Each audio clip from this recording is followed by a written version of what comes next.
Hello, and welcome to ICAN on Air Enlightenment Series. Today, we examine the interesting topic, soft skills, business environment, and the accounting professional. Soft skills, the business environment, and the accounting professional. People often say that the leaders are born. They say leaders are born. Some say leaders are made. While it is true that some people are born leaders, some leaders are born in the midst of adversity. And one of the key success factors are soft skills. In an environment that is harsh or probably and indeed toxic, soft skills are probably so really misnamed. Sometimes I say they are misnamed for, of a truth, they are the hardest to understand and systemize, and the skills that they give humans,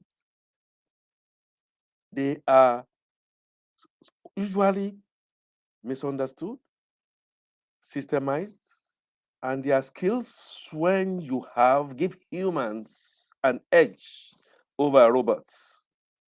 Joining me on a question and answer segment of the program to knit us into better understanding and practical applications of these subjects is BIMS OSUNSAMIN BA, MSc, FCCA, FCA. As a training consultant, she's provided immense support to key business stakeholders through participation and evaluation of strategy business options. She's been involved in designing, fitting organizational business options and structures, and of course, supporting the implementation of process.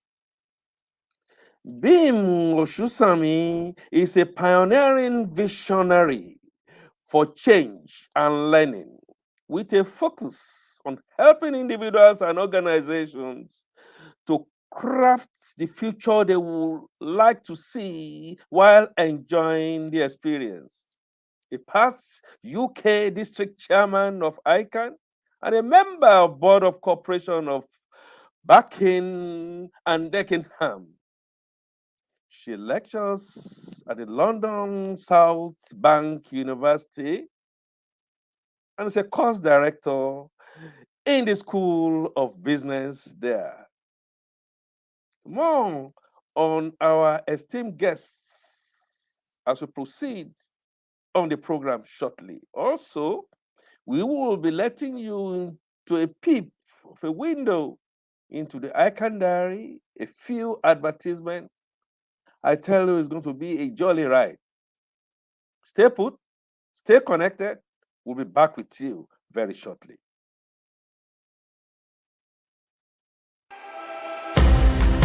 Hi there. Are you still thinking about why you should register for the 4th ICAN Malaysia International Accountants Conference? It's okay. The conference focus this year is specifically targeted at ensuring that all delegates become future ready and fully equipped to navigate the current times.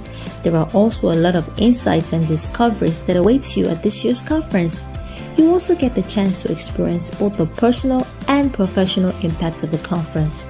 What about the networking, the tour experience, and lots of engaging interactions to bring you an all-round value? So there's no more time left for thinking. You have got to take action now. So register today and join other professionals at the 4th ICAN Malaysia International Accountants Conference from the 16th to the 19th of May 2022 at the Adia Hotel Kedah, Langkawi. For more information, please visit www.ican-malaysia.org. See you there.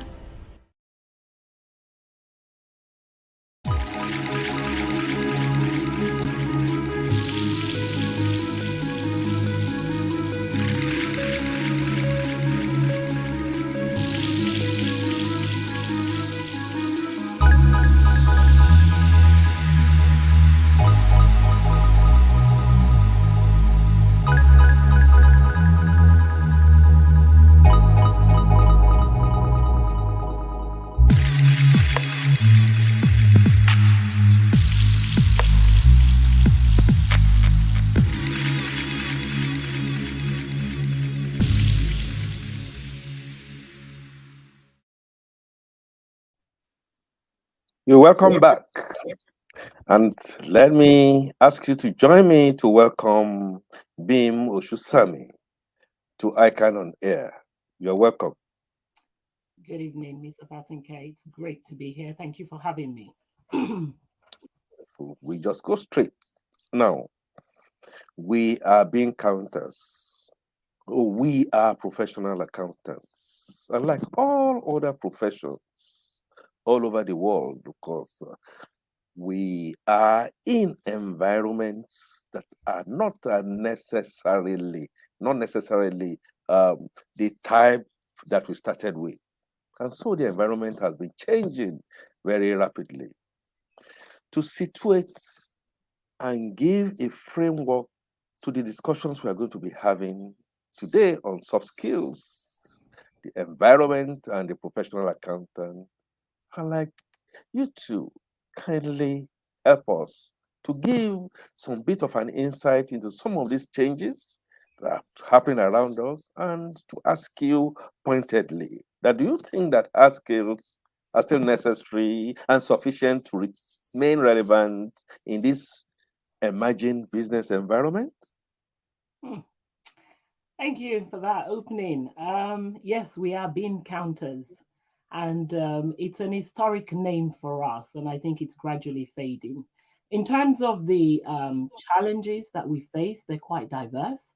We've seen in the last few years lots of disruptions. For example, we've had the pandemic, unpredictable, unplanned for. So we will have such events occur. Um, Famously known as black swan events. Things are unexpected, unplanned for, and for accountants, that is a great risk of the unknown. But other changes that we have around us involves people, and we find that we are breeding new set of people that have a different mindset, that require something different from what the older or existing generation may want. So we do have a shift in mindset as well when you look at people. So we're going to be focusing a lot on how people begin to adapt to the changes in the environment. Other changes we have, of course, is technology, the big disruptor. Everything is all about technology. Everything is moving quicker. Everything is instant. Everybody knows what you're up to. You go out with your family before you get home. Somebody's already saying to you, "Oh, I hope you had a great dinner at XYZ." And you're like, "How did they know that?" Because your son or daughter tweeted or sent some sort of TikTok and so on and so forth. So technology is playing a huge role in what we're doing as well. And it's a major, it could be seen as a challenge, but of course, really powerful in terms of where it's taking us. I think one of the other things we have is the environment. The environment is going to be a challenge for us as accountants. We know that we're used to counting numbers and accounting for things we owe, things we own, and all the different expenses and sales. All of those are so straightforward. But I think one of the challenges we'll have as accountants is how do we begin to quantify the environmental challenges that we're surrounded by. And the next few years will be very interesting, which is why the use of these soft skills, some of which we'll be looking at tonight, is very, very critical to our role going forward. Lastly, globalization will definitely set itself up as a challenge. And why is that? We're operating from one environment. We have one market. We have more competition. There's so much going on because the world is becoming one. So with all of these challenges that I've described, they're not to be seen as negatives. We obviously know that, because when there are challenges, they definitely breed lots of opportunities. And as I said, the last event that we've seen in the last few months with the pandemic, where we've seen lots of disruptions come up, but out of it, lots of opportunities came up. So those are some of the challenges that we have to deal with. As accountants, will we still be relevant? Absolutely, yes. What we need to do is continue to change with the environmental challenges that we're faced with. We need to recognize them, we need to study them, and we need to be able to react. And we won't always have time to plan and then react. We have to be very spontaneous in some cases, and that will have to do with some of the points we're going to look at today, such as, the critical thinking. How quickly can you think out of the box? How do you get together with other people to come up with really useful solutions to how you go on? So yes, we will still be relevant. Yes, we will still be counting bins, but maybe less of counting bins, because we're threatened with technology as well. And we talk about robotics, and we talk about AI, and we talk about some of our mundane responsibilities being automated. I don't think that takes us out of the equation. In fact, it makes us highly relevant, because emotions, which we possess as human beings, can never be taken over by robots. So, to that question, I say we definitely cannot be outlived by challenges or any other situation that we are surrounded by.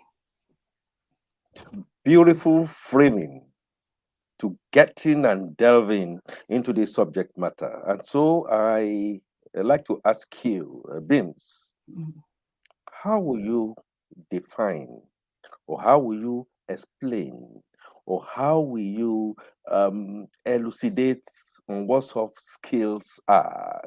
What roles can they play in the life of a professional accountant?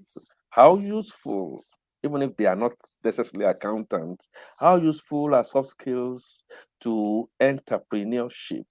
And within the framework of your opener, can you situate ethical consciousness as a critical soft skill that a chartered accountant must have? Hmm. Absolutely. So, what is soft skills? Soft skill as a term is often frowned at, because people believe, or some people believe, that it's a weak set of words. Some people actually don't like it. It can become very, very contentious. What is soft skills? Who cares?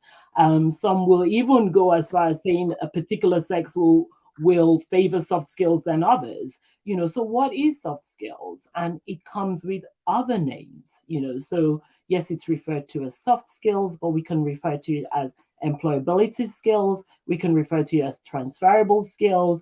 But I think my favorite terminology is human skills, in the sense that soft skills are those things that we as human beings need to possess in order to do or carry out our hard skills. I am an advocate for, it doesn't matter how technical you are, it doesn't matter how brilliant you are at the technical stuff. If you do not have a personality to go with it, you are limited. You're on a glass ceiling.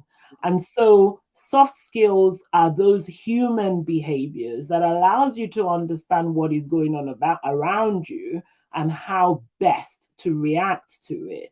And so they are necessary, they are a must have, they are desirable, they are mandatory, they are important to who we are as professionals, because when we're not hiding behind the bin counting, we are interacting with other people. And so those soft skills become very, very important. So when I talk about soft skills, I'm talking about, do we have integrity? And of course, in ICAN, we know that our motto is accuracy and integrity, but trust at the base of everything we do. is very, very critical. So we cannot do without it to function as human beings, to function as professionals as well.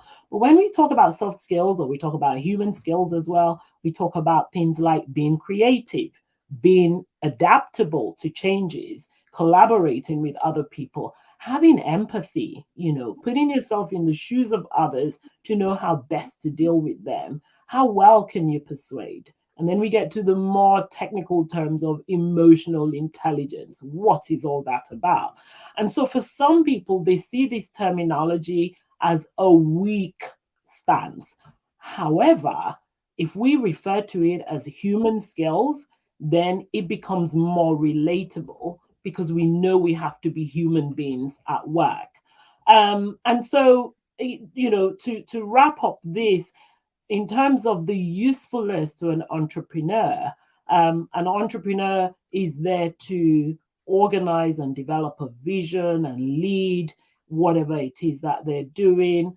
All of these soft skills have to come into play because people is one part of their business. However, they've got their concentration on what they're leading, whether it's a project, whether they're selling, whatever it is, or they're leading a practice, whatever it is, they do have that as well. But people play a big chunk of it. Now, statistics will tell you as well that entrepreneurs will spend up to about 80% of their time on people, whether it's about getting the best people, improving their people, retaining their people, motivating their people, and so on and so forth. So for an entrepreneur, it is important that they have soft skills. So it's not just I'm a professional, I'm working, I don't need to have soft skills, that's somebody else's headache. No, it isn't. For all of us to move from where we are to be the best version of ourselves, we definitely need to hone in some soft skills. Lastly, in terms of ethical consciousness, for us as accountants, we know we abide by the professional ethics that is sound, that is set from IFAC level right down to the rest of accountancy bodies around the world. And we know that it is imbibed in us that these qualities, which of course includes integrity, objectivity, confidentiality, behavior, and so on and so forth, that is ingrained in us. And our institute does a great job of reminding us every year about these professional ethics, which we need to live by. And so not only as individuals are we looking at wrongs and right and morality, our profession also reminds us that for us to gain that place in society, we have to have that ethical belief. Not only have it, but we also have to live by it. It should be seen in us, and we shall act, speak, and do everything in those terms. So ethical consciousness is very, very crucial to how true we are to ourselves. And that's what human skills is all about. Awesome. At my intro, I was talking about you coming in to Nate and pattern things for a better understanding. I think you're making a great job of that.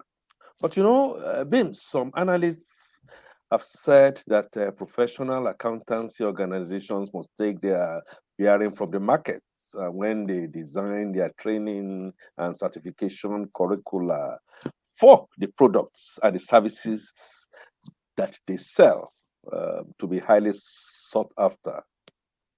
Do you agree with this view? And should soft skills be an integral part of their training? Absolutely. And I think it's not new. It's not new in the sense that we have seen in education in the past some elements of soft skills. For example, as you introduced, I work in a university setting, and within that setting, we encourage teamwork, for example. We encourage group work, and group work is about working with other people so that you can understand who they are, you can adapt the way you behave to how they feel and respect who they are, and so on and so forth. So there is an element of that already within universities and within educational settings. I think the question here is, how soon do we bring it in? At what stage do we bring it in? Is it something that can be brought in at a primary school level, for example, where boys and girls need to know how to behave towards each other, or even whether they're same sex or whatever, we all need to know how to respect each other, etc. So I think there is a case of, do we bring it in early, or do we bring it in at a higher level when there's better understanding and more interaction that can get us to understand how we need to behave around other people? And we're seeing that because you have some universities that have subjects or modules that are referred to as employability skills. They are soft skills. You have some that will call a module curiosity, creativity, and research. That is all about critical thinking. It's all about creativity. And so all of these areas is about being intentional about them and bringing them to the forefront. And I think the best way to do that is to worm it into existing syllabus, make it a mandatory unit for our students to take. And on a professional level, I think that our institute can do lots of other sessions on what these soft skills look like, because theoretically we're told, yes, it's good to be curious, it's good to be creative, but how does it really work in practice?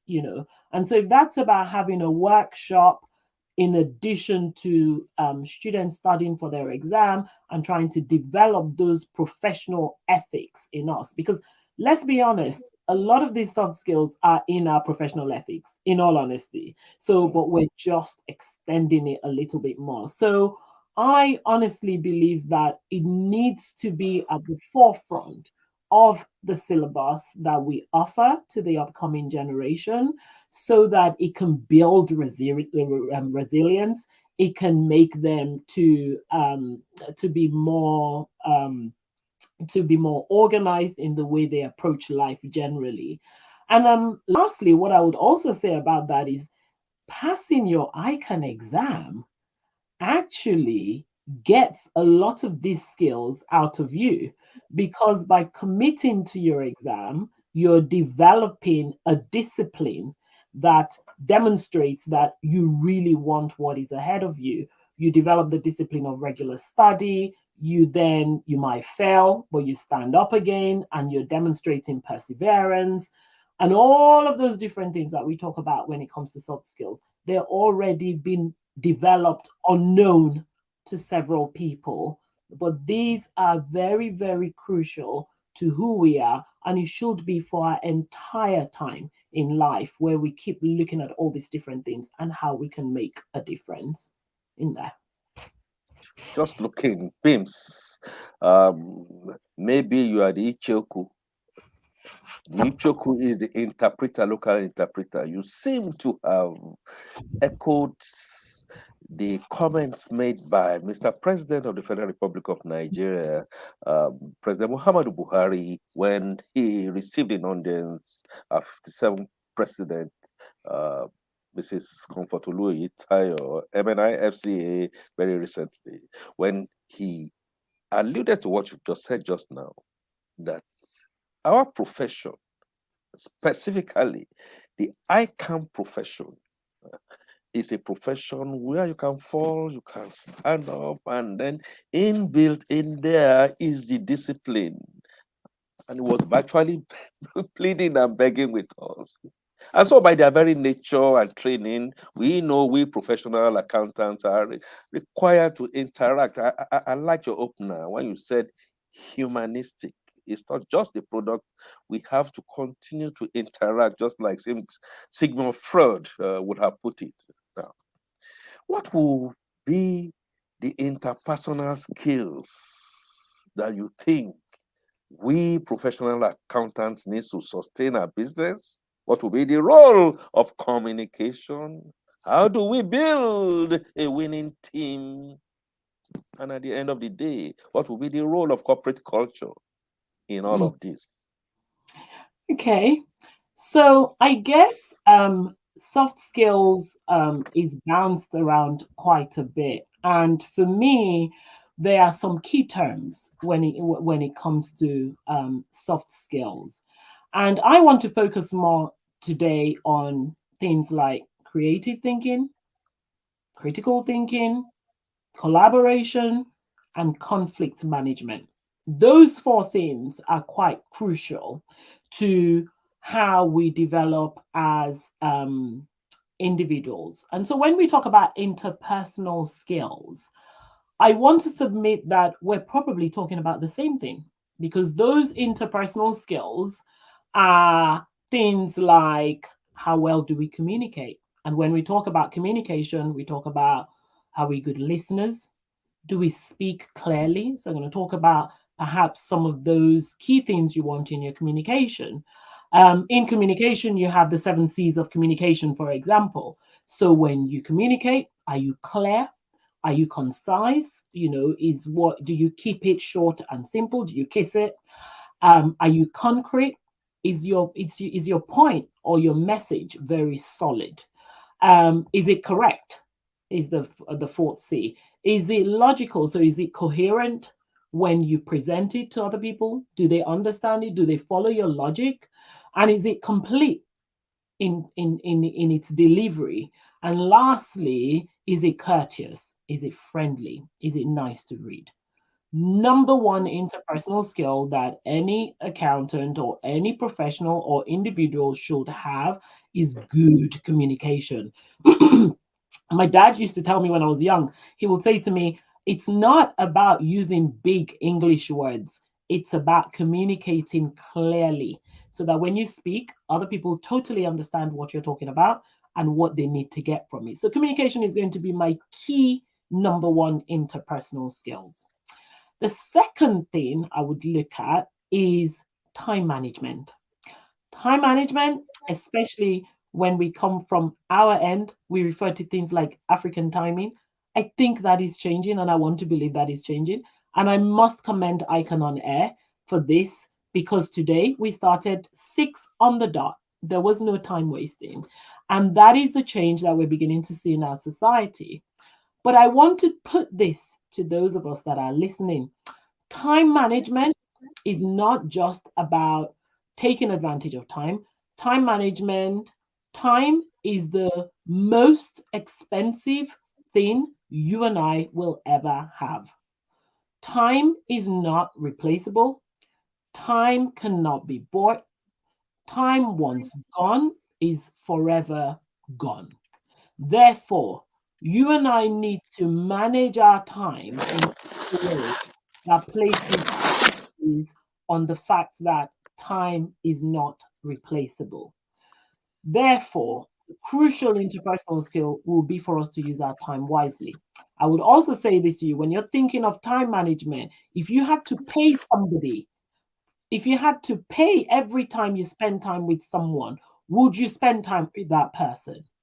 That will tell you who you should be spending your time with or how you should be spending your time, etc. So time management is my second one. The third one is leadership, without a shadow of doubt. And some people will say, oh, I don't lead people. I don't. It's not about being a manager. You can lead lots of things. You can lead your household. You can lead a project. You can lead on a particular piece of work. You can lead. You can lead in so many ways. And developing those leadership traits that allows you to be one who other people will follow and question later is crucial to who we are.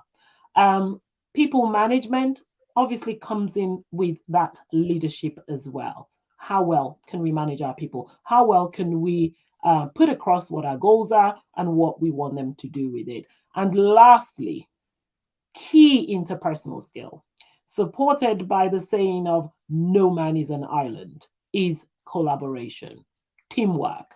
You cannot beat that. When I started talking, I mentioned globalization. The reason why globalization works is because everybody's coming together to make a difference. We need to collaborate, and sometimes that can be really difficult in our society, but we need to find the right people that complement our skills and ensure that it is we work together. Where one is weak and the other one is strong, we need to come together and just work together to get the best outcome. So those would be my key interpersonal skills. In terms of building a winning team, wow, a winning team, the way I think about it is the end game is about productivity. The reason why we have teams or we come together in business, or if we look at the definition of a company, is about bringing lots of people together to deliver the set goal. And so, as a professional, if the end goal is that productivity return, we must also build a productive workforce. And the way to do that is, first of all, we're setting goals as a team or as a company. We're setting goals, and those goals are shared with people that are on the journey with us. And for those that may not have all of those skills, we'll have something in place that can coach them. And once we are building and nurturing this winning team, because you're never going to have a 100% winning team from the beginning. There is no way you're going to have that. So once we build this team, we need to find a way to continue to motivate this team. And when we do that, we measure what their performances are like, and then we must reward, because I think we're very quick to reward negative behavior. But a winning team is about getting the right people together to work amicably and to be highly productive in what they do.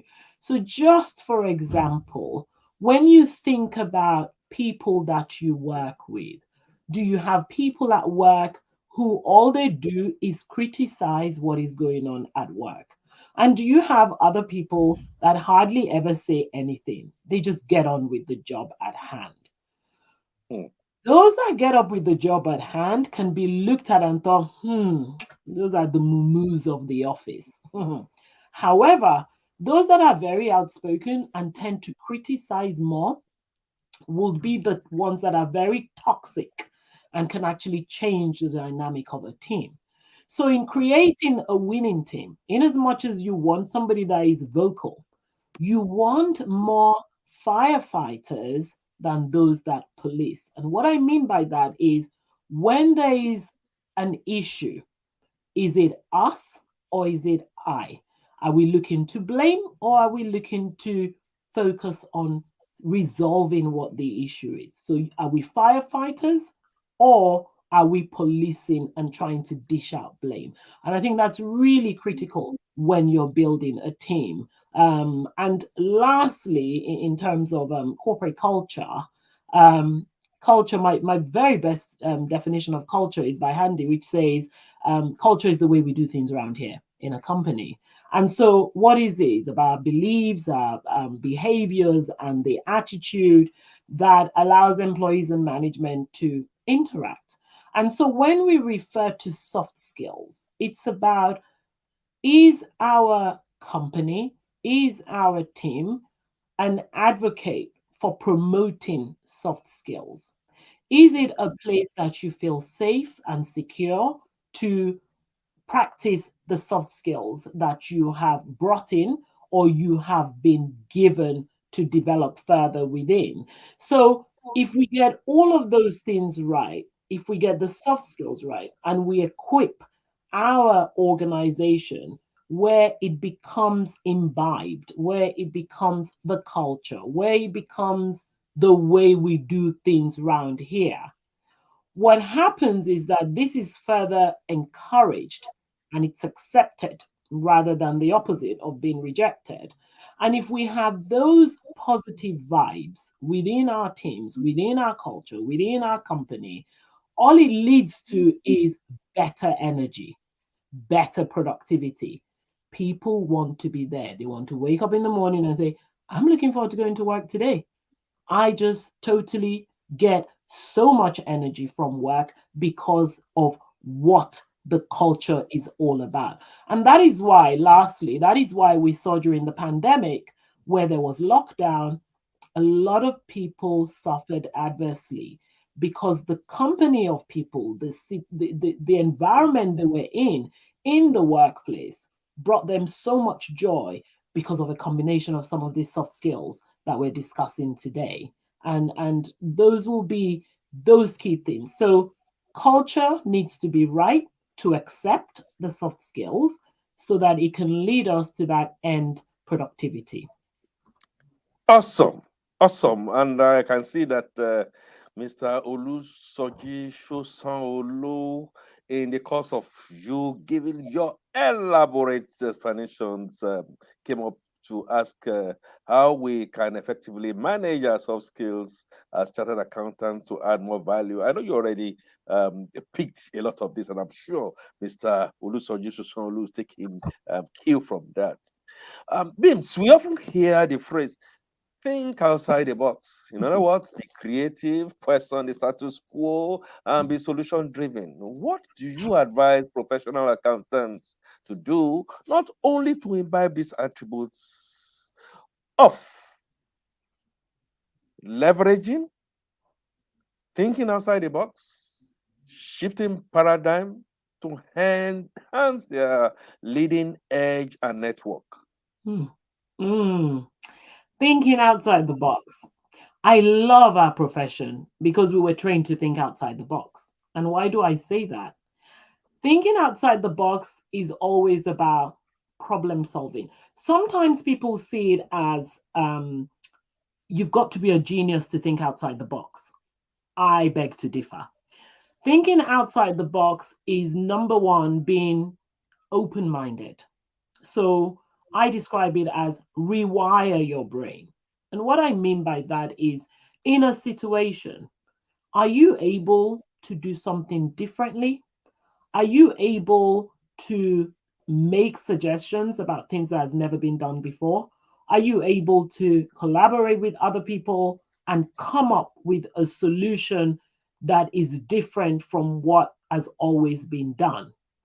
And as human beings, there is a way that we think all the time. I mean, everybody knows that we are very, very predictable because that is the human, the human bit in us. So what you find is that we tend to do things exactly the same way.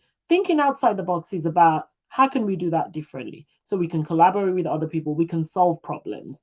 And so one of the things we can do to force our brains to think differently, and it's an exercise, you really have to practice it because if you don't, then it means that you're set in your way and you're not willing to accommodate any other thoughts. So when we talk about thinking outside the box, it's got to be forcing yourself out of your comfort zone.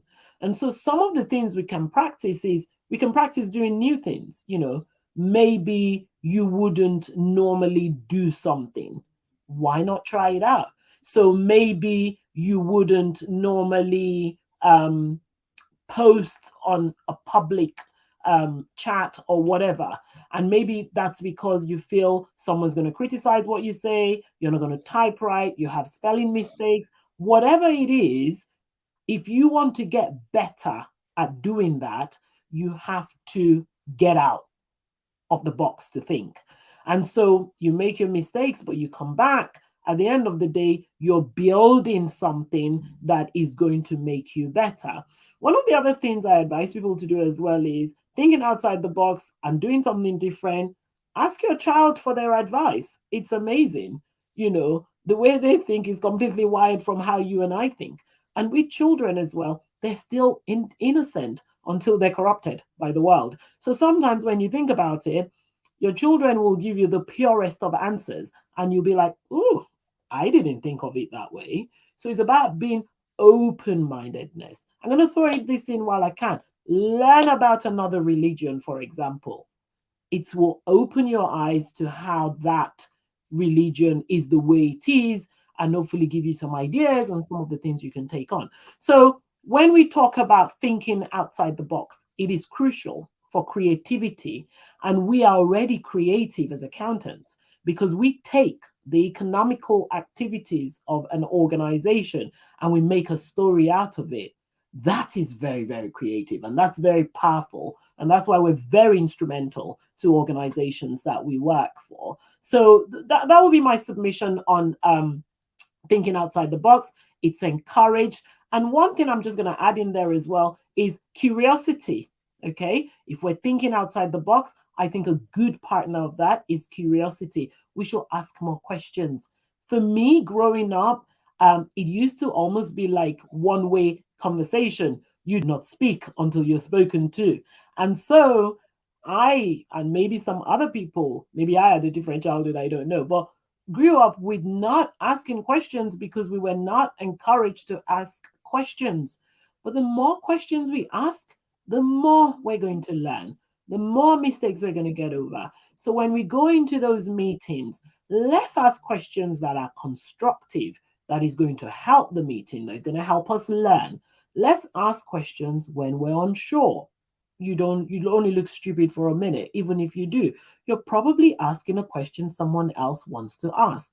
So I think for us to be creative thinkers, we definitely need to be very, very curious in what we're doing, and that will definitely enhance our critical thinking as well. Awesome. Awesome. If you are just tuning in, just joining in, this is ICAN on Air, flagship online program of the Institute of Chartered Accountants of Nigeria, where we are looking at our same chapter, new chapters, and taking education to high level. Giving to you, share with you to become better human beings. And today we have been looking at the subjects, soft skills, business environment, and the accounting profession. Guesting with us is BIMS OSUNSAMIN, FCCA, ACCA, and who has broken all this down to manageable bits that we can all take home, cook in a way, and then expand to make us better human beings. If you have more questions, please throw them in. We'll try and make sure we fit them in. Now, BIMS. Now, human resource experts now place greater premium on emotional intelligence. I know you mentioned this ongoing, but the way I always want to intensify and grill experts like you, I want to take two for the price of one. What does this concept mean, emotional intelligence? How does it impact employees and corporate performance? And please let me add this. Are soft skills transferable? Absolutely. Emotional intelligence sounds from something out of space, doesn't it? But simply put, emotional intelligence is our ability to understand and manage and use our emotions in a positive way. I'm going to keep this very short. Everyone would have seen what happened with Will Smith at the Oscars. Everybody did. That is a very good example of managing your emotions. And so there were two options that he had at that point when he heard something that he didn't like. He could have sat down and processed it and deal with it later, or he could have let his emotion overtake him to doing what is incorrect. So we have to make sure when we talk about emotional intelligence, the key message is we understand those we're dealing with, we manage those behaviors that we're getting from them, and we use the emotions to build them, not crush them. I think for me, it's about how do you relieve stress? How do you communicate effectively? How do you show empathy? How do you put yourself in the shoes of others so that you understand where they're coming from? How do you overcome challenges? And most importantly, how do you diffuse a conflict, for example? How do you go about it? And that's what we saw with Will Smith. And lastly, on Will Smith, what I will say is if most people saw his or listened to his apology, you can see that the apology had a lot more emotion in it. because he was talking and referring to his weakness, and he's talking about how he's work in progress. So emotional intelligence is about understanding who we are, managing and using our emotions in very, very positive ways. And so it's a big word. It's probably a whole session to go on, but it is necessary. It is highly recommendable that we search ourselves and understand who we are to be able to practice emotional intelligence really well. Thank you very much. And so Lou is coming back with when you said communication has to be simple, understandable, not a big drama. I think we have two here that perhaps will help us break. Is asking if there is any difference between inquisitive mentality and garrulity. Well, it's is there a difference? Absolutely. So inquisitive mentality is healthy in what I think, while I would think the other is more of rambling on. Inquisitive mentality is what I described earlier on, having that curiosity where you're asking questions even when things seem so obvious, and playing devil's advocate in some cases and trying to understand it, rather than fruitless ranting of a belief or a one way. So I would put that as the difference between the two. One is definitely more healthy than the other. Thank you very much. Time not being a friend, let me just throw this in as we try to wrap up on this most incisive, most educative session. What should corporate entities do to promote the development of these attributes that you have aptly captured for us, since values are now more created by intangible assets than tangible assets? Okay. Yeah. So human capital is probably the most expensive thing that companies have now. So corporate organizations have to attract the best talent. And attracting the best talent is not just in terms of performance, it's also about the trust, it's also about those soft skills that are required. So attract the right fit by using personality test, cognitive ability test, behavioral interviews. So, for example, if I'm going for an interview, I can use the STAR approach, which is a situational management. When you're asked to describe a situation of when did you do something, what that employer is trying to do is to understand how you behave when you're faced with a difficult situation. So the STAR framework is S is the situation, T is describing the task, and A is the action that you took, and R is the outcome of whatever it is you try to do. So the R is for result. So attracting the best fit is crucial. Once we attract the best fit, we must invest in them. How do we develop them into better winning teams, like we described earlier on? How do we motivate them? And most importantly, how do we recognize them? We're very good at recognizing performance, but we're not very good at recognizing trust. And trust is crucial to any organization. And those will be the four things that I will suggest an organization needs to focus on in terms of honing in soft skills, building it in, and retaining the best workforce possible. Excellent. And I'm very sure Oliver Okonkwo is well taken in by a lot of things that you have said, which has actually answered his questions. And so while we wrap up, may we have your final word on this subject? Okay, so very simple. I appreciate that we've packed in quite a few things into this session. But one way is to continue to think about who we are and what we're there to do. We're there to raise productivity. What are the human skills that are required? What are the technical skills to get us there? I'll leave us with lots of C words, as I mentioned earlier on. Are we good communicators? Can we be more creative? Can we think critically in situations? Who are we collaborating with? And most importantly, how do we consciously develop all of these things, which you might not be born with? However, you can develop them as long as you are determined to do so. And those will be my last words on that subject.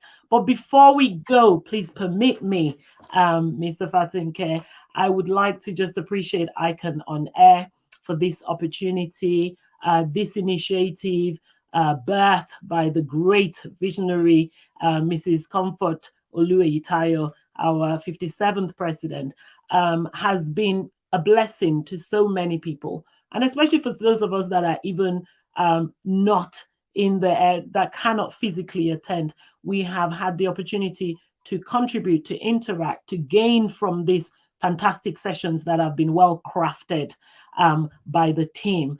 And so permit me to appreciate our Madam President, Mrs. Eitayo, and I also, in the same vein, would like to appreciate you as the anchor man. What we see today, ladies and gentlemen, is the end product. There's a lot of work that has gone into organizing and crafting this session to ensure that it gives the right content and the right message. So I want to thank Mr. Fatunke as well for a fantastic job done as the anchor. Really appreciate your professionalism, and you're a blessing to ICAN. Thank you very much for having me. Beautiful. Thank you very much. And I'll take all those thanks, as we are going to see very shortly, to my editorial team, led by our chair, Sheung Day, and quite a number of others that work behind the scene to get what we have in here, including the ICAN faculty, the communications department.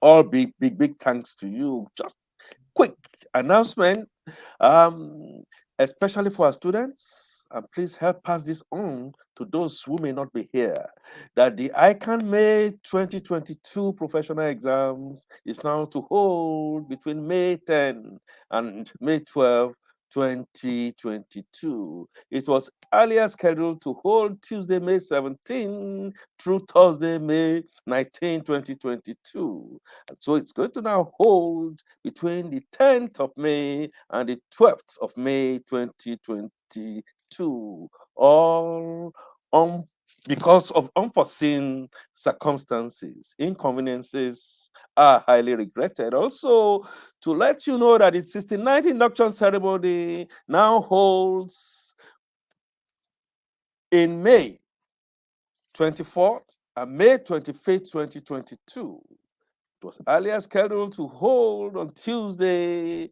May 24th and Wednesday, May 25, 2022 at the ICAN Center at Amungu Ward of in Lagos. Again, all inconveniences are regretted. Announcement by Ahmed M. Kumshe, Professor, FCCA, our Registrar and Chief Executive of ICAN. Thanking the guests and all our participants, I'd like to say that our next episode of ICAN on Air will come up on Tuesday, April 19, 2022. Time remains 6 p.m. West African time, and they will be channeled through our ICAN online social media, Facebook, the YouTube. Go in there, please like, and invite someone else to join you to come and share from this fountain of knowledge. The topic will be the impact of Nigeria's educational development trajectory on quality of professionals. And guesting will be Dr. Diron Fawibe, BSc, MSc, and of course, PhD.